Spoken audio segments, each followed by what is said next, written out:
Beware of spoilers, you have been warned. It is arguably one of Stephen King's most iconic tales. While many grew up with the Tim Curry's Pennywise, I've just preferred the modern edition since it has released. I actually did a whole Pennywise versus Pennywise blog if you want to check that out, but today I'm talking about the latest film adaptations of it, starting with Chapter 1. In this adaptation of Stephen King's It, what stands out to me is the duality of the story. Like, one half was the horror film about the town of Derry, while the other half was a coming-of-age story of a young group of friends during their summer break. This film gave enough time for us to know each individual kid and grow emotionally attached to them and their bond with each other. The casting was absolutely phenomenal for this reason. All the kids were extremely talented and had great chemistry with each other. I absolutely adored Jack Dylan Grazer as Eddie. Finn Wolfhard, who was just an up-and-coming star at the time, was a joy to watch. Jaden Martell, Sophia Lillis, and Jeremy Ray Taylor as Bill, Beverly, and Ben stood out as well. And, of course, Bill Skarsgård as the infamous clown was terrifying and entertaining as Pennywise should be. This movie was surprisingly scary for me, as I had low expectations in my first viewing. The designs of all the different It entities were all creepy in their own way, including Pennywise himself. The disgusting portrait lady personally creeped me out the most. Like, that was not okay. The amount of violence and gore was effectively used for the level of intensity of the film, which continues to be an asset in the sequel. One of the most intense moments was the projector scene, which somehow still makes me hold my breath every time. Going back to the duality aspect of the story, the film was very well written and well paced. We'd get a few scary scenes in one segment, followed by a wholesome segment with the kids being kids. This is what made it stand out to me the most, and is why it's become one of my favorite movies, not just horror films, but just movies of all time. A well-written story with interesting characters is what I live for, and It had both. The new It movies have become new Halloween traditions for me, and I'm excited to kick off my Halloween movie marathons with Pennywise for years to come. Chapter 2. I saw this in theaters when it first came out. I had no idea what to expect, but sure didn't expect to laugh as much as I did. This movie is more funny than scary, if I'm being honest. I was in tears a few times. However, there were a couple of moments that made me feel uncomfortable or disturbed. I know there was that whole trailer with the disgusting old lady, but every time I see that scene, I'm horrified. I'm also claustrophobic, and there were 2 instances that messed with that fear of mine as well. The visual casting of the grown-up losers is literally phenomenal, specifically with James Ranson as Eddie, Jay Ryan as Ben, and even Andy Bean as Stan. The adults did so well in passing on some key traits their childhood counterparts had. Eddie is hands down my favorite and always will be. His trip to the pharmacy and his encounter with Bowers lives in my mind rent-free. This was a pretty solid sequel to the first. It carries the same pattern of being a movie about horror while also being a coming-of-age story in a sense that they're now of age. How do they deal with their childhood traumas?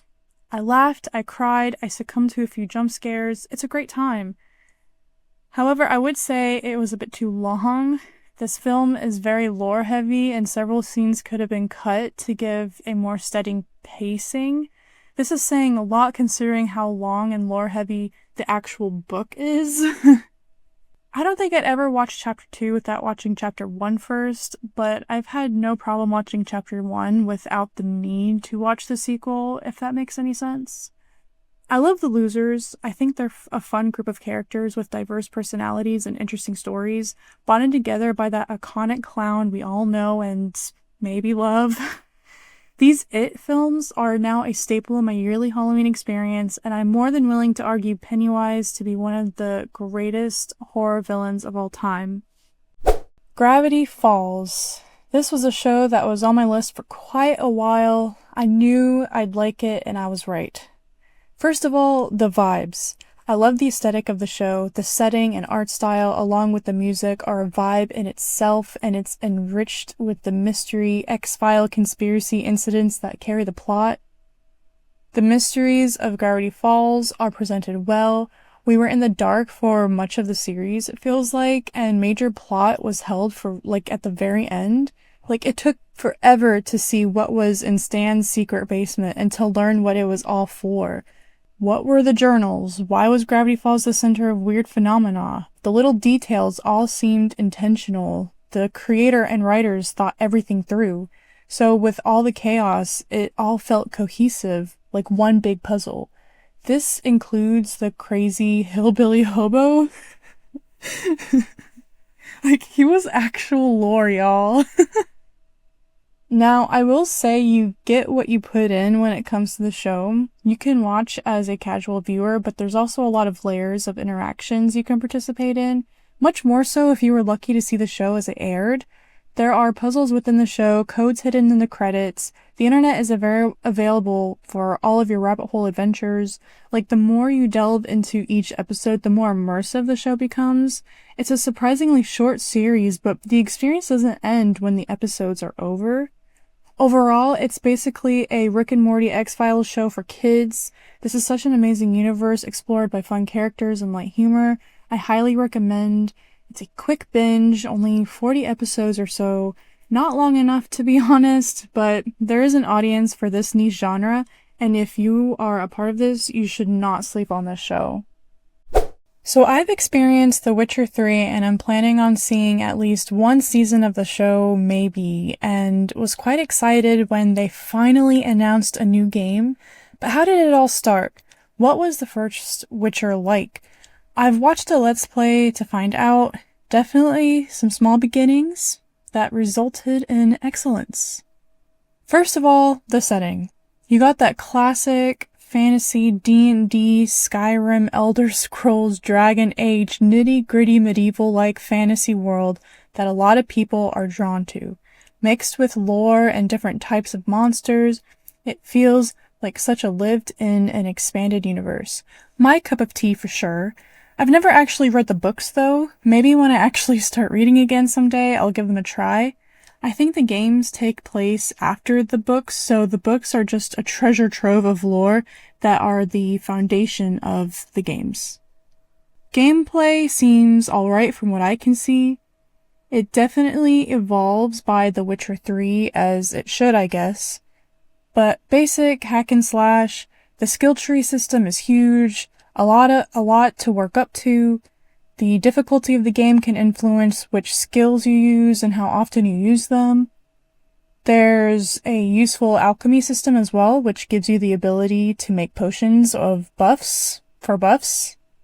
There's also a whole weapon and armor upgrade system, but from what I gathered, it's lacking in use and gameplay for one reason or another.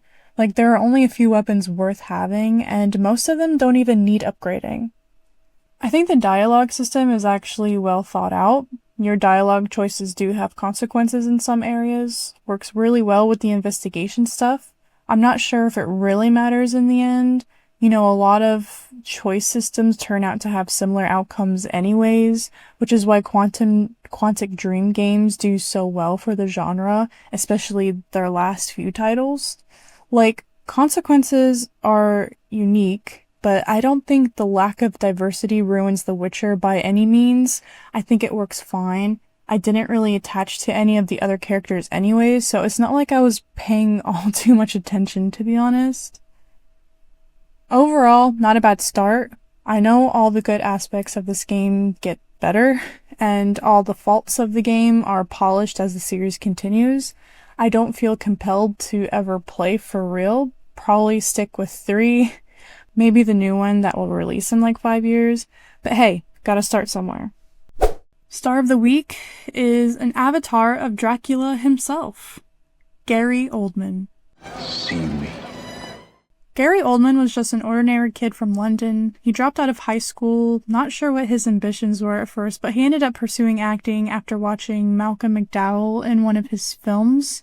He started studying within London's massive theatre community, unsuccessfully applying to the Royal Academy of Dramatic Arts. I mean, let the man cook. I'm sure he's gotten so much better since that audition. His attempts to study acting still earned him a scholarship to college where he ended up earning a BA in acting. For several years following college, Oldman was extremely active in professional theater, performed on West End, just lots of theater work to start his career. He really refined his skills on stage before making his on-screen big break with the film Sid and Nancy in 1986. The following year, he was in Prick Up Your Ears, earning a BAFTA nomination, so I guess he's already the best at this point, as his career has officially started. His career picked up through the 90s as he became a prominent actor. He was in many notable films like State of Grace, Murder in the First, Rosencrantz and Guildenstern Are Dead, Immortal Beloved, True Romance, JFK, and Leon the Professional. My mom was a fan of The Fifth Element, so I grew up watching that movie from time to time. Literally took over a decade to realize who Gary Oldman played in that film. Now, one of my favorite 90s Gary Oldman performances has got to be from Bram Stoker's Dracula, starring Oldman, Winona Ryder, Keanu Reeves, and Anthony Hopkins. OMG. What an experience that film is. I mean, you had Winona and Gary just giving the Class A performances. Between Keanu's line delivery and Anthony's dialogue, there were many unintentionally hilarious scenes, at least for me. The cinematic experience supported by a great score. I mean, what a great adaptation of Dracula's story. Definitely a regular in my Halloween films. I've tried to write an essay about it, but I don't even know where to start. Like, you just had to be there. Gary Oldman has also dabbled in filmmaking. His most notable project was Nil by Mouth, which he had written and directed. He won a couple of BAFTA awards for this film. In the 2000s, he was in films like Contender and Interstate 60, earning Screen Actor Guild nominations for Contender. He was also a notable guest in a couple of episodes of Friends. However, this decade for Oldman could probably be defined by a couple of big franchises. Well, first of all, he was featured as James Gordon in Christopher Nolan's Batman trilogy, which still stands today as the best Batman movies out there. Second of all, he was Sirius Black in half of the Harry Potter films. The character is a fan favorite. His introduction, Prisoner of Azkaban, also a fan favorite. I did my waiting! 12 years of it! In Azkaban! I mean, all the adults in this franchise were just British acting royalty. He certainly fit right in. He's dabbled in voice acting over the years, appearing in video games like Call of Duty, Legend of Spyro, Lego Dimensions. He also was a voice in the films Kung Fu Panda 2, Quest for Camelot, and Jim Carrey's Christmas Carol.